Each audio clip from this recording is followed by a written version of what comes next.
What's going on, Jason Phillips? Welcome back to the channel. As always, do us a favor, hit that like, leave us a comment, make sure you're subscribed so we can continue making content for you to grow your business and ultimately grow the freedom you desire and deserve in your life. What you're about to watch is just a 15-minute conversation I had with our videographer, Rico, who interviewed me on questions that we've been getting from followers and people in our community, things that they wanted to hear me answer. And so hopefully you enjoy the questions and my answers are cool. What are your current fitness goals?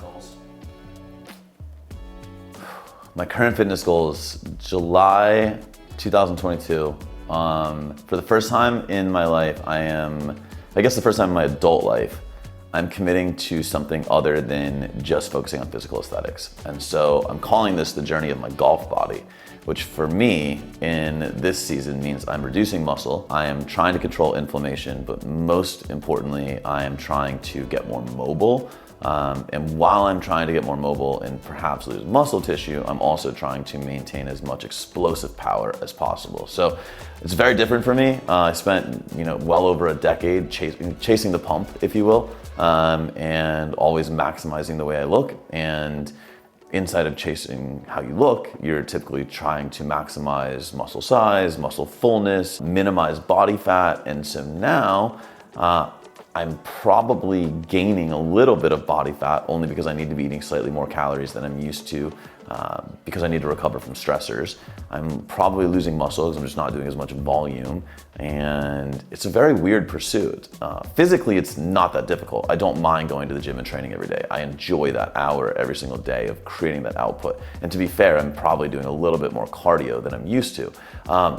But mentally, it is hard. Looking in the mirror every single day, seeing a physique change that's not overly positive in my eyes, and being a former anorexic do not go hand in hand together. I'm committed and I'm doing it, but this has definitely been one of the hardest journeys of my life.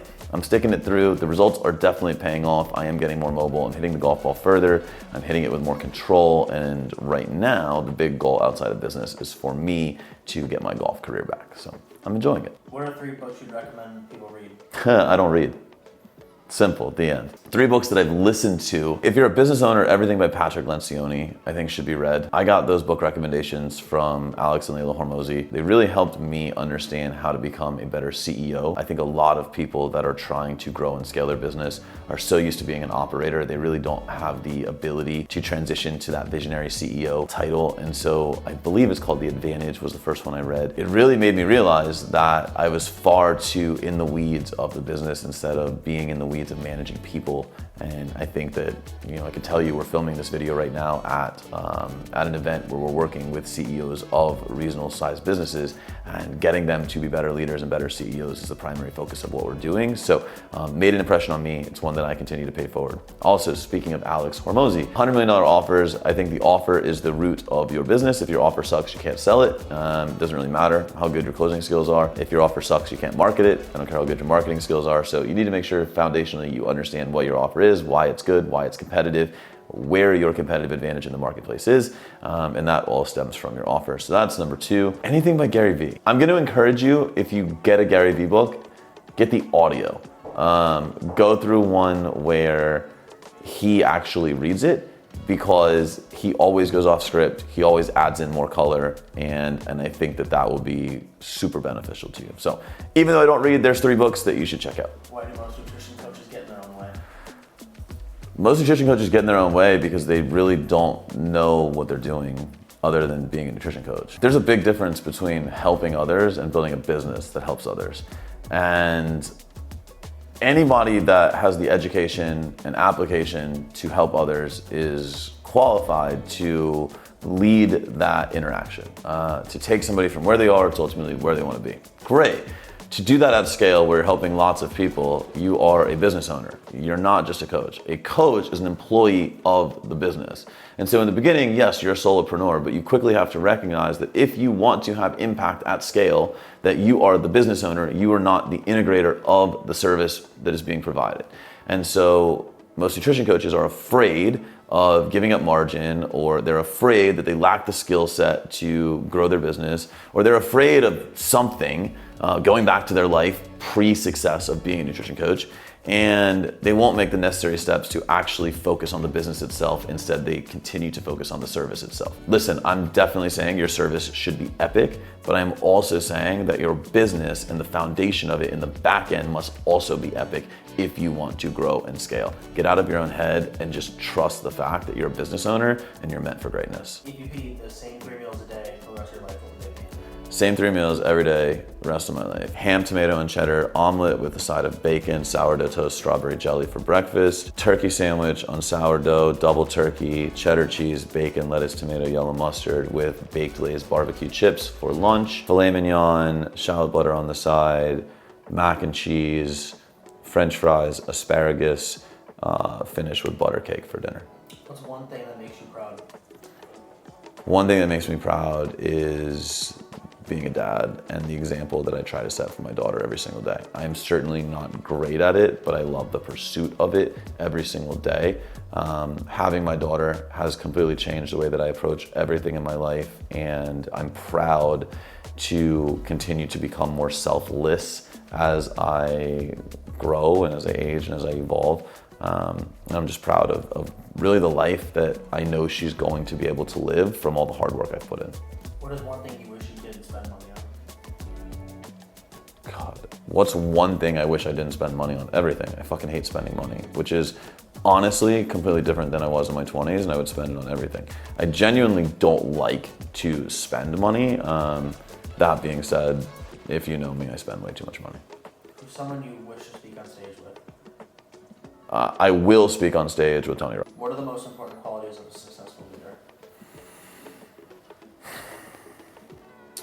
Most important qualities of a successful leader, the ability to have hard conversations, because inevitably your team is going to fuck up and you need to know how to handle that.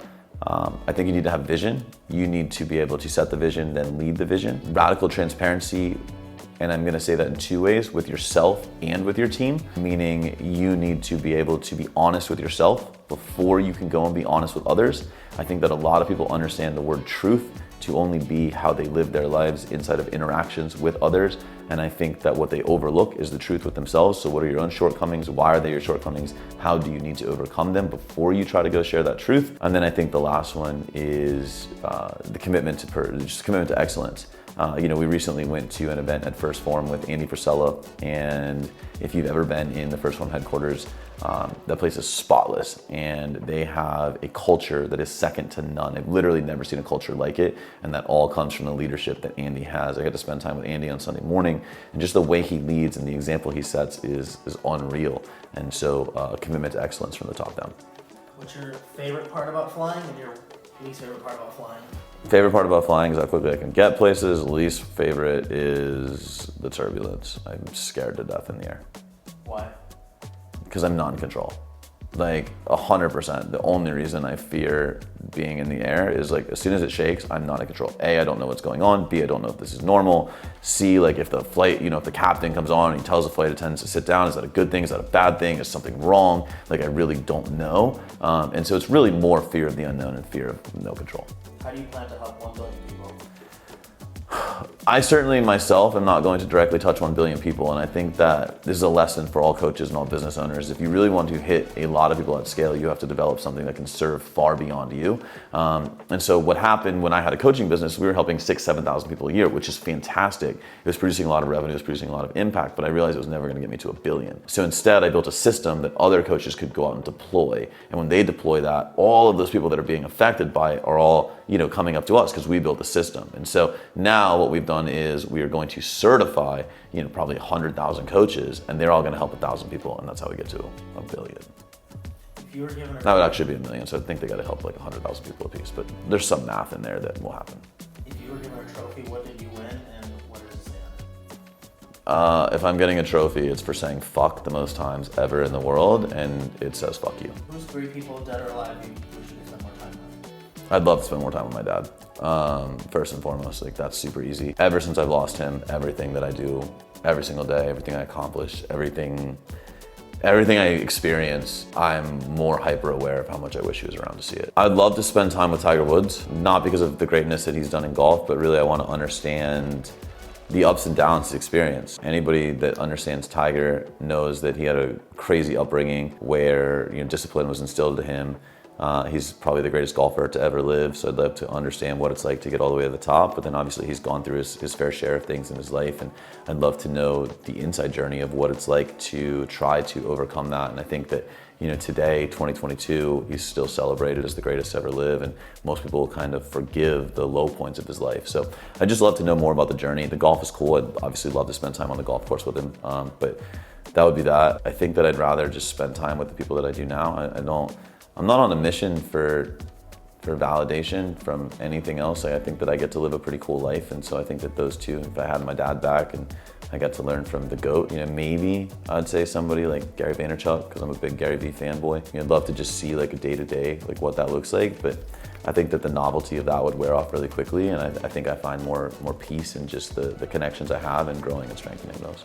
What's the difference between making $1 million versus being a millionaire? Simple. I mean, making $1 million is just $1 million top line. $1 million cash comes into your business. Let's understand that most businesses run on like 35% margins. So that means at the end of the year, you're only keeping $350,000. That's the business. Obviously, what you get to take home is not all $350K. Being a millionaire is $1 million cash in your bank. I can tell you from personal experience, we were in business nearly 5 years, doing $1 million a year plus, in most cases doing 2 million, then 3 million, then 5 million, then 7 million before I became a paper millionaire. If you're scaling past $10,000 a month as a nutrition coach, who's the first person to hire? It depends on what your shortcomings are and what your strengths are. That being said, I think that most business owners that ultimately become successful have two major strengths. I'll say three major strengths. They're very good at marketing, they're very good at sales, and they're very good at fulfillment. So you need to ask yourself, where outside of those things can you outsource and do that immediately? For some people, that's going to be under acquisition, and for some people, that's going to be under admin. Everybody has different skill sets, but I typically find most nutrition coaches needing somebody to help them in the acquisition journey or help them on the administrative side. All right, Jason, back here with you. Hopefully you enjoyed that quick conversation that I had with Rico. Some questions definitely kept me on my toes. Some caught me a little off guard. Some I loved, some I didn't love, but that's the beauty of this. I love engaging with you guys. So if there are questions that you would love to see me answer in future videos, do me a favor, leave them in the comments below. If there are things that you didn't agree with, leave it in the comment below. I'd love to have a conversation around it. Heck, maybe I'll even choose you. We'll go live on one of the platforms and I'll give away some cash. But regardless, thanks for tuning in. Thanks for being subscribed, and I'll see you guys in the next video.